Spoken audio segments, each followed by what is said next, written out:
Assalamualaikum warahmatullahi wabarakatuh. Salam Indonesia. Inovasi sedang berdagai, mantap.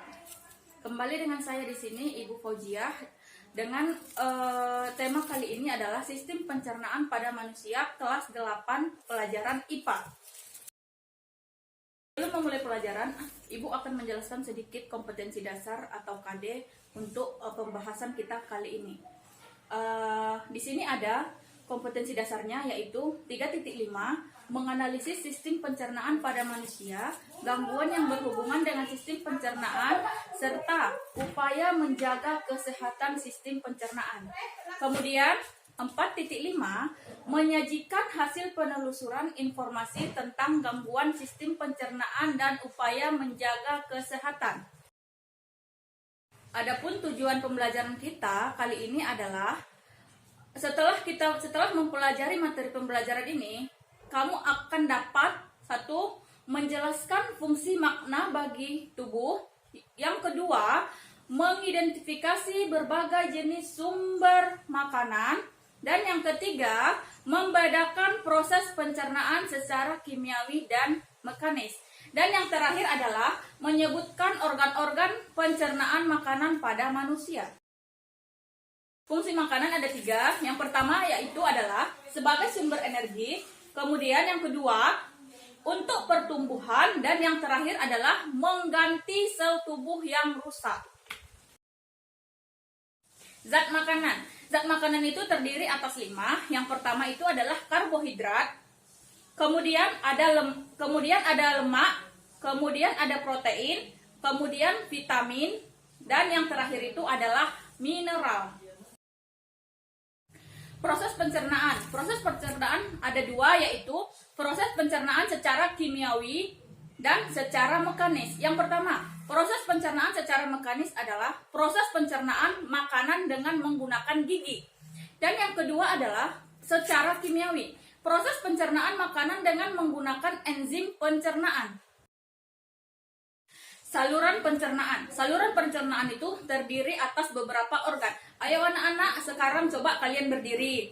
Nah, kalau kalian berdiri, sekarang Ibu sebutkan satu-satu, maka kalian tunjukkan bagian organ kalian yang Ibu sebutkan. Yang pertama, mulut. Kemudian kerongkongan.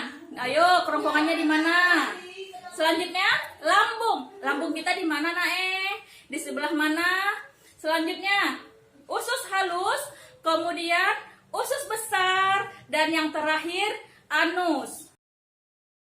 Kan udah Ibu jelaskan, sistem pencernaan tadi kan ada 6. Nah, di mana sekarang Ibu akan menjelaskan satu persatu sistem pencernaannya. Yang pertama, mulut. Pada mulut terdapat gigi, kemudian lidah dan kelenjar ludah. Selanjutnya yang kedua, proses pencernaan terjadi secara mekanik dan kimiawi. Pada mulut kita itu ada proses yang akan terjadi, kimiawi dan mekanik. Tolong kalian jangan lupa karena biasanya sering tertukar. Selanjutnya, ada yang ketiga, terdapat enzim pitialin yang berfungsi mengubah karbohidrat menjadi glukosa. Oke, selanjutnya yang kedua itu adalah kerongkongan, di mana panjangnya lebih kurang 20 cm. Kemudian, pada pangkal kerongkongan kita terdapat epiglotis yang menutup saluran tenggorokan pada saat kita menelan makanan. Yang ketiga, dinding kerongkongan melakukan gerak peristaltik, yaitu gerak yang meremas dan menekan makanan agar makanan masuk ke lambung. Oke, selanjutnya adalah yang ketiga, lambung. Terdiri atas 3 bagian, yang mana? 1, kardia, yang kedua adalah fundus, dan yang ketiga adalah pylorus. Terjadi pencernaan secara kimiawi. Kemudian, enzim pencernaan itu ada 3. Yang pertama, asam lambung. Asam lambung disebut dengan HCl untuk membunuh mikroorganisme, kemudian mengaktifkan enzim pepsinogen menjadi pepsid. Yang kedua, enzim pepsid mengubah protein menjadi pepton. Yang ketiga, enzim renin. Enzim renin ini untuk mengumpulkan protein pada susu. Yang keempat adalah usus halus. Usus halus yaitu terjadi pencernaan secara kimiawi. Kemudian terdiri dari 3 bagian. Anak-anak harus tahu usus 12 jari itu disebut dengan duodenum. Kemudian usus tengah itu disebut dengan jejunum. Kemudian yang terakhir ada namanya usus penyerapan. Usus penyerapan itu sering disebut dengan ileum. Kemudian enzim pencernaan berasal dari pankreas, antara lain tripsin mengubah protein menjadi pepton.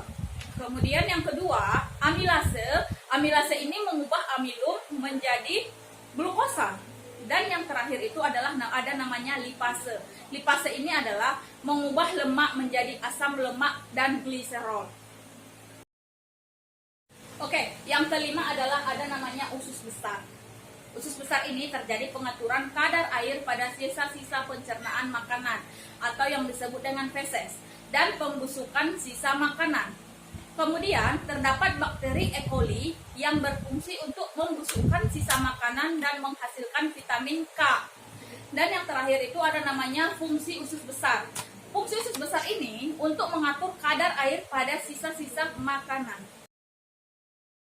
Oke, dan yang terakhir adalah anus. Nah, anus ini adalah pemberhentian terakhir dari proses pencernaan. Sebelum akhirnya makanan yang sudah berubah menjadi kotoran atau feses keluar dari tubuh. Anus terdiri dari otot dasar panggul dan dua sphincter atau yang disebut dengan otot internal dan eksternal.